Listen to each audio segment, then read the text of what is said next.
What's up everyone, Tom from the Airsoft headquarters here, and welcome back. Today we have a wonderful conversation that has been prompted by a wonderful commenter, Gears LGLF, who prompted the question, and it really took me for a loop because it was asked in a way that didn't initially click with me. I never thought of it from that perspective, and it prompted a little bit more of a thought process in a couple of Google searches. But the question that was prompted was, how can treating an airsoft gun like real steel make you a worse player? And my answer to that is, it kind of divides into two branches. One of the branches is going to be a little bit shorter, but that applies to safety and the safety standard. And so treating airsoft like real steel as far as the safety aspect can make you a worse player in the aspect that, based on the 4 golden rules of firearm safety, number 3 or number 4 of never point a firearm at something you would want to kill, that's kind of all of airsoft, really. I mean, the intent of pointing a realistic gun at your buddy and shooting him kind of defeats the whole purpose of that golden rule within the firearm industry. So it kind of is a weird mental switch that people need to utilize, especially if they're going from real firearms to airsoft. Due to how hyper-realistic airsoft guns are, that can be a little bit of a weird switch for people that have grown up or even trained with real guns that want to get into the airsoft world. So that's kind of the first thing about the safety by treating an airsoft like a real steel gun. The next thing, and this is the one that I think was being implied, since he and I did have a short conversation back and forth, and I think the question is more prompted for the training aspect of airsoft. And yes, to a certain extent and to a certain point, based on playstyle, treating an airsoft gun like a real firearm can indeed make you a worse player. And I think we can all understand, but we're gonna talk about it.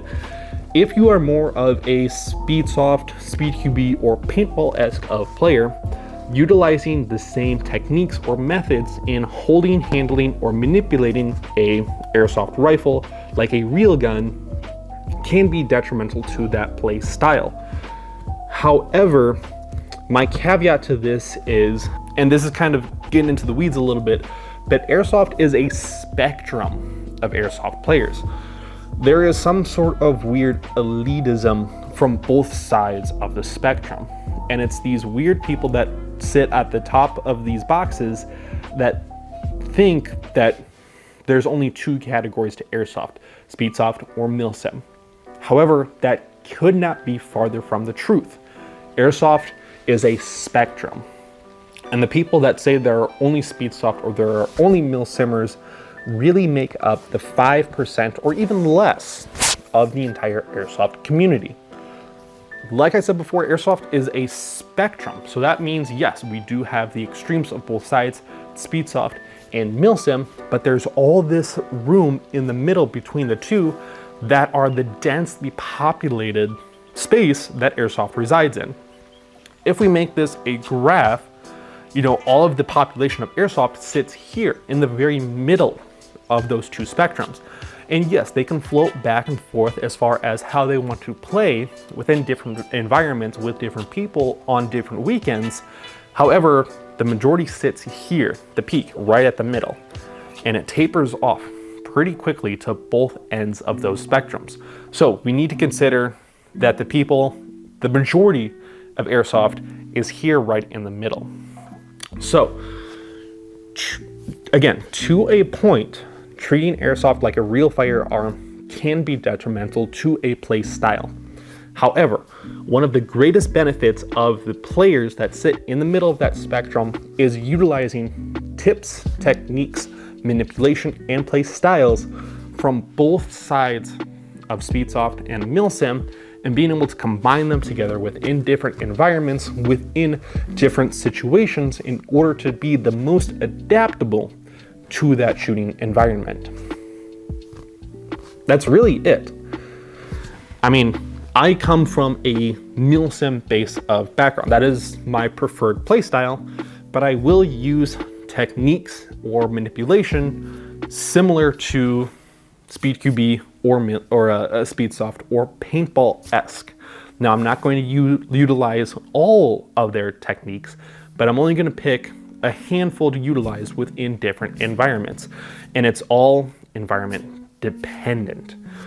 So if someone were to have the best of both worlds as far as being able to pick and choose, they really would be the most dynamic on the airsoft battlefield, and they would really be the cream of the crop. So my answer is a resounding no. Treating an airsoft gun like a real firearm does not make you a worse player. It can make you an even better one. Again, hyper dependent on what tips and techniques you want to choose from. To give you a real world application as to this mentality that I pulled from, consider UFC Ultimate Fight Champion or mixed martial artists. Again, there's the implication of mixed martial artists, which means they are utilizing a handful of martial arts in order to utilize within a physical combat sport in order to signify who is the best of the best. And we're going to use probably a very popular name that a lot of people have heard, Conor McGregor. He is the champion of the featherweight and the lightweight, the featherweight and the lightweight weight groups. And what does he use? He uses karate, kickboxing, jiu-jitsu, Brazilian jiu-jitsu, not to be confused with Japanese jiu-jitsu. What else does he utilize? I think I mentioned kickboxing. And again, he utilizes all of these techniques from all of these martial arts in order to engage and not eliminate, but disable his opponents in order to make him the fight champion. So this really does have real world implications and is very commonly utilized in physical combat sports. Not unlike airsoft, a little bit.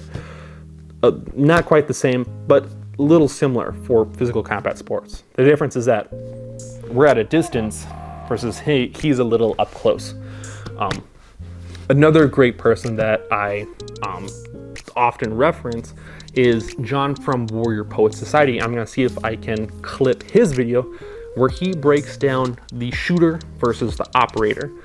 Now the shooter, as in a 3-gun competition shooter, is great within one category, and that is shooting, versus your typical operator, military operator, which is going to be really good in 100 categories.